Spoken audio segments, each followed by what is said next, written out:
Hello વિદ્યાર્થી મિત્રો, આપણે જોવાનું છે TY BCom sem 6 advance accountancy auditing paper number 8 ના દરેક ચેપ્ટરના દાખલાઓ જોવાના છે. જે આપણે શરૂઆત કરવાના છે નંબર 1 નિર્ણય ઘડતરના હિસાબો, સમતોલ વિશ્લેષણ, સમતોલ બિંદુ, તમે જે કહો તે. તો આ ચેપ્ટરની શરૂઆત કરવાની પ્રસ્તાવનાની શરૂઆત કરવાના છે કે જેમાં બેઝિક જે માહિતી છે એની ચર્ચા આ વિડીયોમાં કરવાના છે. તો શરૂઆત કરીએ સૌપ્રથમ સમતોલ બિંદુથી. સમતોલ બિંદુ એની વ્યાખ્યા છે નહીં નફો કે નહીં ખોટની સ્થિતિ. આ સમતોલ બિંદુની વ્યાખ્યા છે.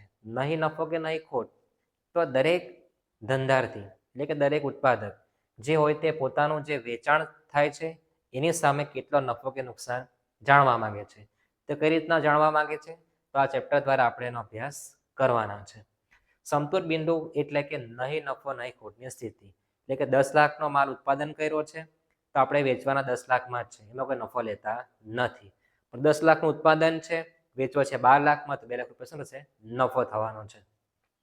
તો આ રીતના દરેક વેચાણ નફો નુકસાન શોધવા માટે આપણા ચેપ્ટરમાં અભ્યાસ કરવાના છે. એમાં સૌપ્રથમ વેચાણ અંગેનો નમૂના સર્વર કરવાનો. કોઈ પણ દાખલો હોય સૌપ્રથમ નમૂનો લખવાનો છે. નમૂનો છે વેચાણ માઇનસ ચલિત ખર્ચ જે આવે તે ફાળો માઇનસ સ્થિર ખર્ચ જે આવે તે નફો કે નુકસાન.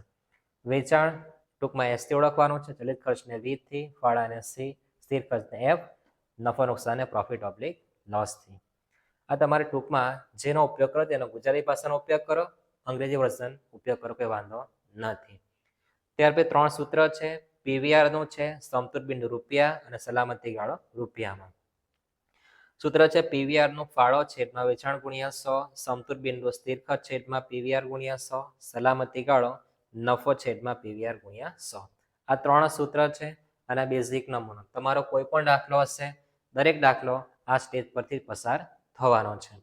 જેમાં PVR નું 2-3 નામ છે, ફાળા ગુણોત્તર છે, નફા જથ્થાના ગુણોત્તર. આ તમને ખ્યાલ રહેવો જોઈએ કે PVR નું નામ છે ફાળા ગુણોત્તર, નફા જથ્થાનો ગુણોત્તર. પછી તમે કોઈ પણ દાખલો હશે તમે ગણી શકશો, પણ આ બેઝિક નોલેજ તમારી પર હોવો જોઈએ.